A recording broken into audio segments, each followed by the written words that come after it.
Hey everyone, here's a video on how to change your guitar strings. If you've never done this before, then make sure you watch the whole video through. I know it's probably quite long, but it's a lot quicker than taking your guitar to a guitar shop and getting them to do it, which is completely fine if you want to do that. I have no problem with that. I've always changed my strings myself, right from when I was like 10 years old. It's not that difficult, you can make a few mistakes, but if you watch the video, you should be fine. Look at the description at the bottom to see the guitar tuner that I like to use, and also use the little time limits to skip to different parts. Just be aware of the type of headstock you've got. If you've got a guitar like mine, I'm going to be using this guitar to show you how to change a string. It's going to be dead easy, but I'll also show you how to change a string if you've got a guitar with tuners with 3 either side like that.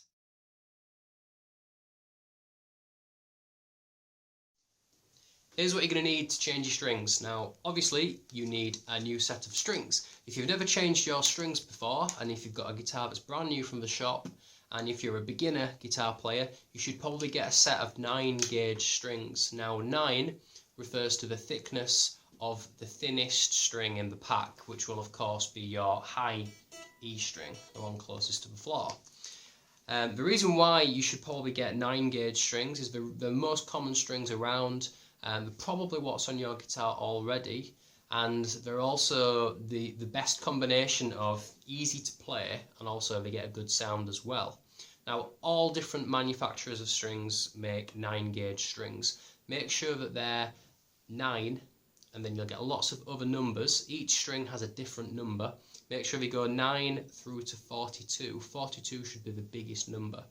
And like I said before, the number refers to the thickness of the string. You can get like 9 to 46 as well.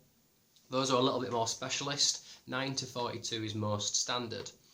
Now, you can also get 10 gauge strings, which are the ones I use. I use Ernie Ball regular slinkies. Those are 10 gauge strings. The 9 gauge ones are in a pink packet, and they're called Super Slinky. But again, you can get any manufacturer will make these strings. So, as well as a set of strings, it's also really recommended that you get a set of just basic wire cutters like this, you know, that you might get from B&Q or any sort of hardware store. Don't need to be expensive ones. If you don't have a set of these, it means that when you actually put your new strings on, you're going to end up with loads of extra string kind of flopping around at the top here, which is a real pain.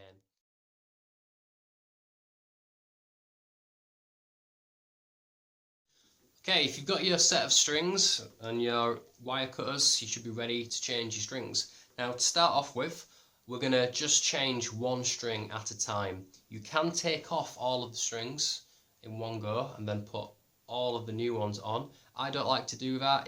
The neck on a guitar is under a lot of strain, and taking all of your strings off in one go can do some funny things to the neck sometimes. So do one string at a time. I do sometimes take all of them off when I'm cleaning the fretboard, but you should only really need to do that if you're playing your guitar, you know, quite a lot, and by that time you'll have changed your strings a lot and you'll be comfortable with doing them by yourself. So to start off, we're going to take one string off. Now, I always like to start from either the thinnest string, the high E, or from the thickest string, the low E. If you've never done your strings before, there's a good chance that you probably want to start from the thickest string, the one that's closest to the ceiling. The reason for that is it's a thicker string, it doesn't flop around quite as much, it's a little bit easier to work with. So to begin with, okay, play your string, follow it up to the tuning peg up at the top. If you've got a regular kind of style headstock like this one, that's going to be the peg that's closest to you on the top side. And just play the string like you were tuning your guitar. Turn the peg until you can start to hear it get lower, like that. Keep turning it, great fun. Now eventually,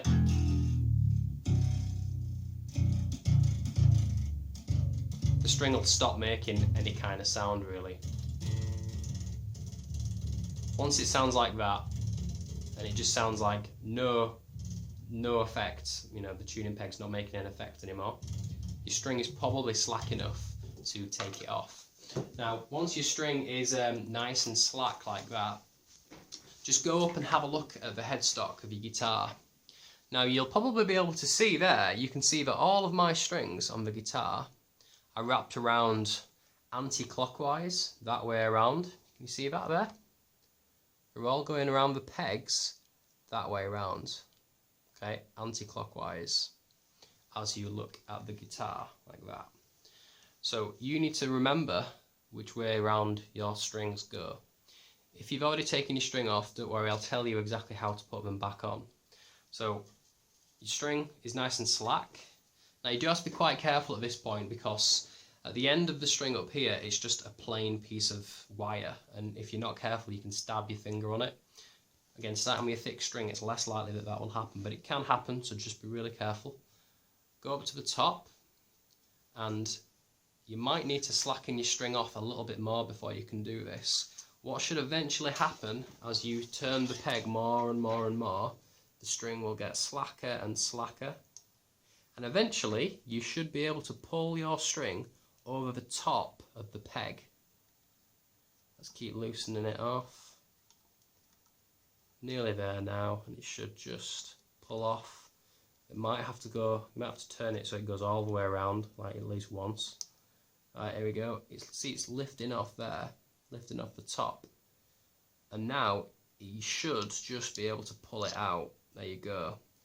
Now yours might be a lot harder than that. If there's a lot of string wrapped around the top, you might have to keep turning that for a while. Just keep gently pulling it away from your guitar, and eventually it should lift off. Alright, so look at your string now. Don't just take it out of your guitar straight away. Follow the other end of the string towards your bridge. Now, there are different types of bridges, different types of guitars, so yours may be a little bit different to this. My guitar, you'll notice that on the back there's 6 holes there, obviously a hole for each string.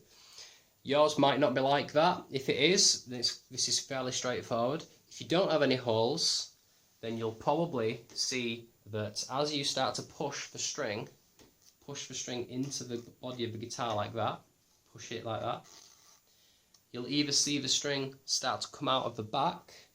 You see that there? Notice that there's like a brass ball on it. Yours might have a colour, or it might just be silver. And if you don't have holes on the back here, it'll probably be coming out of the back of your bridge here like that. All you need to do then is just carefully pull that string out. Again, watch you don't stab yourself on the other end of the string. Like that. Normally when the bit which was wrapped around the peg gets to the bridge, you've got a bit of faff to try and pull it back out. Just keep pulling it, eventually it will come out. There you go. And now you've now removed your string. These can be a bit of a pain to deal with once you've taken them off. All I like to do is like wrap them around my finger like that, fingers around like that, and then kind of curl the end in like that. You put them in the bin. They're not going to spring out everywhere every time you open your bin. Alright, and that's your string taken off, so we're halfway there now.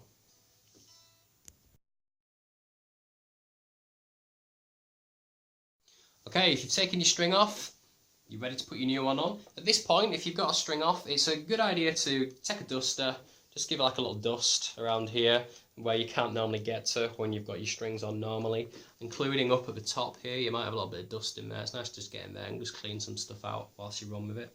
Now with your strings, you've got to look at the packet of strings, and you've got to, if you look inside, you might have, if you get some Ernie Ball strings, you might have 6 packets like that with a string in each one. You might have 3 packets with 2 strings in each one, or you might just have them all in a big bundle. You've got to look at the strings that you've got to check which is the right one. As we started by taking off the thickest string, the low string, closest to the ceiling, that's the string which has the biggest number on your pack of strings. So on this pack I've got, that is 46, like that. If you've got a set of 9 gauge strings, it'll probably be 42. There's my thickest one, 46. Right, careful when you take this out. Again, they can sometimes just spring out everywhere. Watch you don't get a string in your eye. I accept no responsibility for that. It's never happened to me, but you know, strange things do happen. Here's your new string.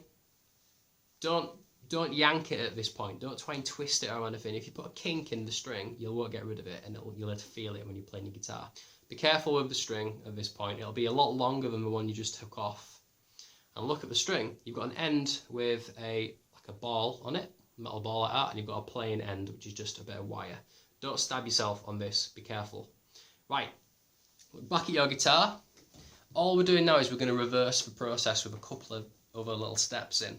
So if you've got a guitar with holes going through the back, like that, like mine, make sure if you're taking off your thickest string that it's the one that's closest to the top, like that, when you have your guitar up normally. Take the end which doesn't have the ball bearing on it, just gently feed it through, like that. Don't go shoving it in like that. You don't need to use any force really.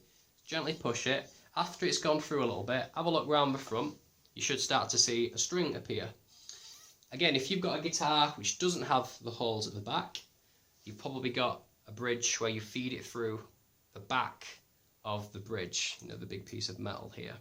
If that's the case, just do the same thing, gently feed it through. If you're unsure, look at how your other strings are set up and and try and work it out like that. So I'm going to push my string through gently. It's coming through. You kind of got to wrestle a little bit with your guitar now to get a way which is comfortable. So I'm just going to pull that string through all the way. Once it's gone all the way through, more or less all the way through, look at the back. You can see there's the little peg there. Peg, what am I about? Brass ball. Push that through. Make sure it goes all the way into the back, and it should stop like that.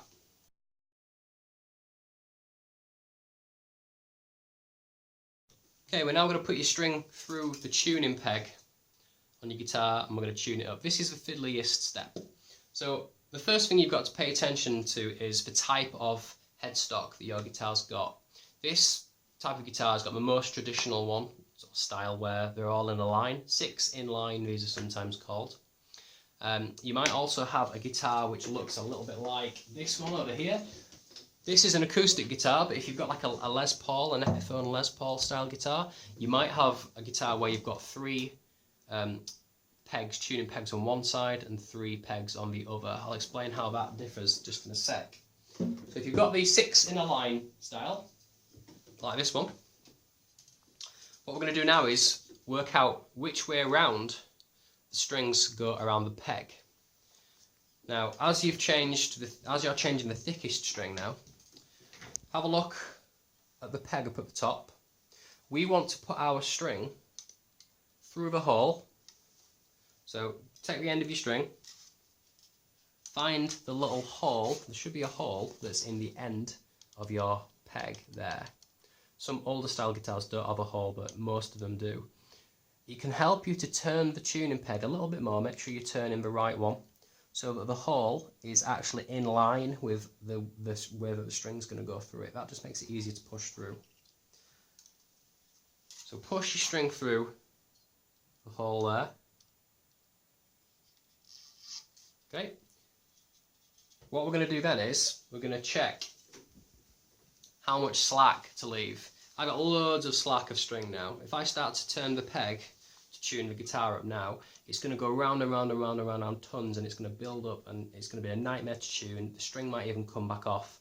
So you've got to be careful how much slack you actually leave. What I like to do is I grab the string with my hand, with my other hand, I pull it through like that, pull it through at the top, up here. And what I like to do is pull the string back through like that. I'm holding it with my thumb here, like that. And I like to leave about a finger's length of slack, like this. If you leave about a finger's length, that gives you a decent amount of slack at the top. So pull it like that. Got about a finger's length of slack. It looks about like that, really. Now here's where you got to look at the top of your guitar. If you've got a headstock like mine, you want your strings to be going around anti-clockwise.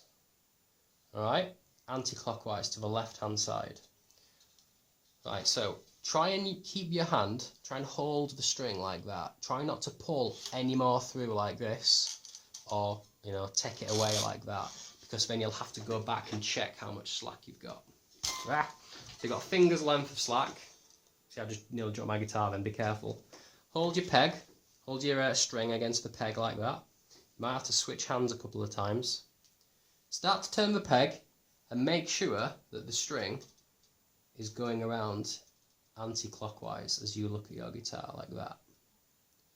Now the reason why we do this is if we made our string go the opposite way around, like this, if we made our string wrap around clockwise, what's going to happen is, you see my string is now lifting up like this way. It's curling around this way now. If you do it that way, which is the wrong way, there's a good chance that your string is going to get pulled out of the little slot there. That's called the nut. There's a good chance it's going to get pulled out that way, and that can give you all sorts of problems. So turn the peg so that the string is wrapping around the peg anti-clockwise. Again, just be careful you don't pull the string through anymore. Keep hold of it up there. It's very hard to do this and not actually cover up what I'm doing. I'm holding it like that. Start to turn the peg. Now, when your string, can you see the slack bit of the string that's left over? It's kind of got all the way, so it's pointing back at the new bit of string now like that. It's almost gone halfway around. Make sure that the slack bit of the string, this part here, goes on top of the string. You see how if I can just tilt that, my string is on top like this. Make sure that the end of the string is not going underneath like that. If that happens, when it starts to go all the way around, it's gonna lift that string back off the peg and you'll just have to start again. What I like to do now is I'll hold that extra bit of string, which we're going to cut off at the end, hold it above the string. Keep turning the peg. Keep turning it. So I've been turning the peg a little bit now, and I've got to the point where the string is starting to make a bit of sound like that. Again, make sure that your string is wrapped around anti-clockwise like that. Right. Once your string's starting to make a bit of noise, you've got to check a couple of things. Look back at the back of your guitar, which is where the ball end went in. Make sure that the ball is actually still in there. What can sometimes happen is when you're fighting with the string at the beginning, tuning it up a second ago, it can get caught. It can come back out and get caught on there. So make sure that string's in there. Same if you've got a bridge, a type of guitar where the string goes through this way. Make sure that the string is still in the slot, like all of the other ones are. Another thing you should check, have a look at where the string comes over the last little piece of metal on your guitar. That's called the saddle. If you compare it to your other strings, there should be like a slot for the string to sit in. Your string should be sat in that slot. If it's not sat in the slot, then, and if you've left your string quite slack, you should be able to just lift it over and sit it back in the saddle. Go up to the top of your guitar, to your headstock. Make sure that the string is sat in the nut slot like that. And also, if you're getting to the point where you're changing some of the thinner strings, you might have one of these string guides here, which your strings go through. Make sure that your string is underneath that guide and is in the slot before you start to tighten it up too much. Right, so keep turning the peg.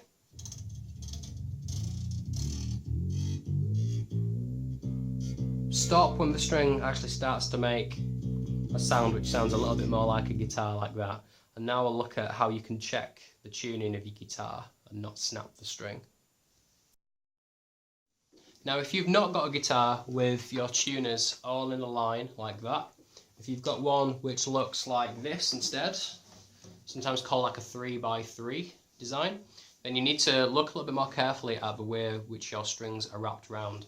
So if you hold your guitar up like that in front of you, you can see that all of the strings on my guitar, they all travel up the centre of the headstock like that, and they all wrap around the peg from the centre going outwards like that. Going up, you see this one at the top? The string goes up from the centre, it wraps around that way going outwards, away from the guitar. Same on the opposite side, the strings go the opposite way around, but they still travel up the centre, wrap around like that and go the opposite way. If you think about a clock face again, these strings on the left hand side, the strings go around anti-clockwise, strings on the right hand side go clockwise. think about, I would remember it this way. Right hand side, okay, the strings go clockwise, which is the right way that a clock goes round. When you normally look at a clock, it goes round to the right hand side, like that.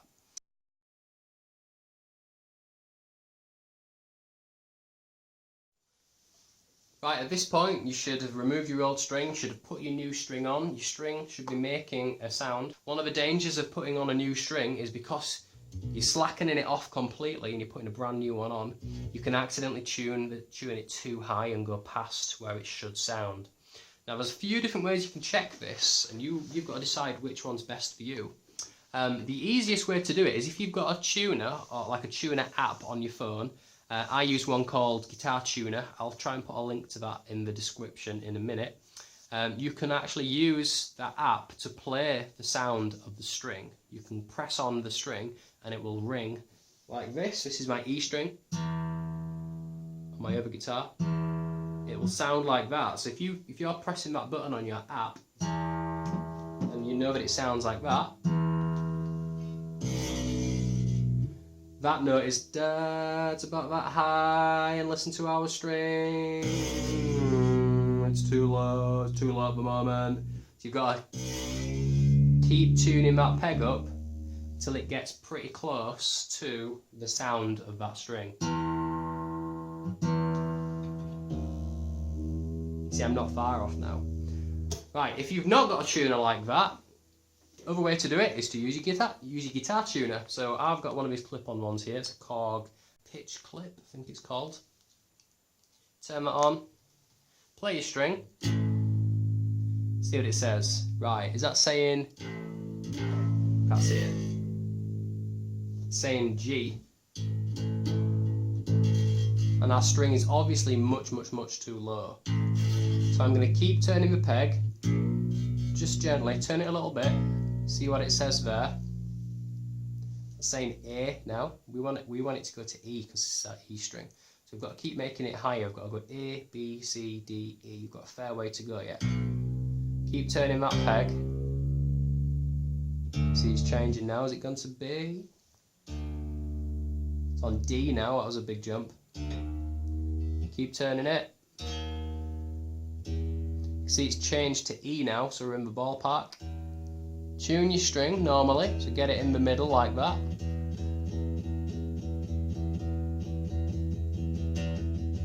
And you know that that sounds right.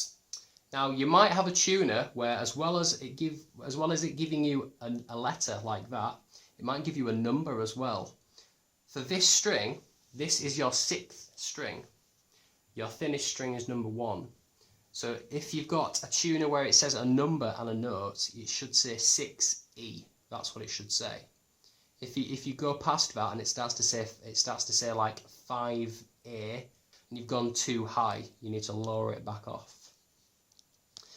Now, if you're finding this really difficult, there is one other method you can use to make sure that your string sounds right.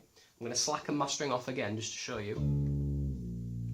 Now, the last trick you can use is, if you go down to your A string, we haven't taken the string off yet, we've not changed it, so it should be pretty much the same as it was before you started to do this. If you play your A string, we're going to play the 5th fret on our E string, not the A string.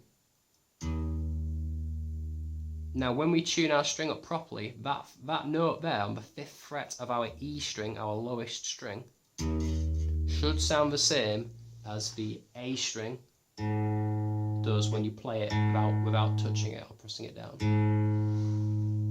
So think about hum that note.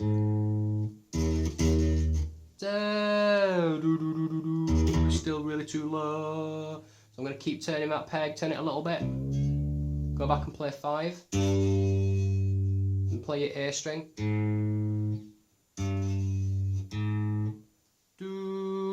That's where we want to be, and it's currently here, it's too low. So keep.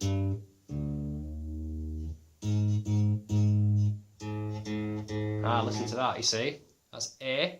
That's what we want it to sound like at the 5th fret. It's really close. Don't worry about getting it exact. If you've got it to that point, put your tuner back on and just finish up tuning it like you normally would at home. It'll still be a little bit off when you tune it using your 5th fret, but it can get you close.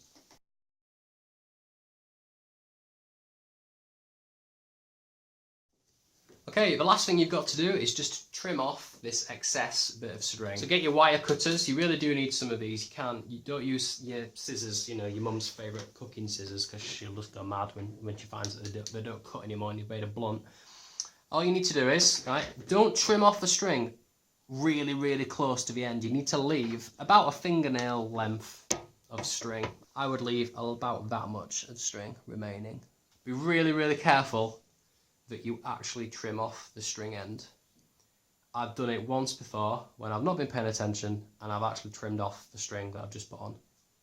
It happens, but hopefully if you watch this video, you won't make the same mistake I made. So go up to your peg like that, okay? Check how much you've got. I would not do it like this. I would sit with your guitar flat like that. Flat, nice and flat. Carefully look. You're trimming it off. Give it a good squeeze. There's your bit of string. There's your string nicely on. This last little bit, I like to just be careful, loop it up around into like a little loop like that. And if you're really crafty, get your old string, with your little bit of string, put it in the packet that it came out of and just chuck that in the bin and you're done. Last little thing, once you've done that, repeat the process, obviously, for all of your other strings. You'll notice that your guitar starts to go out of tune quite a lot over the next sort of day or so of practice. Just keep tuning it up. Eventually, after a couple of days of tuning it and playing your guitar, your strings will settle down and it should stay in tune.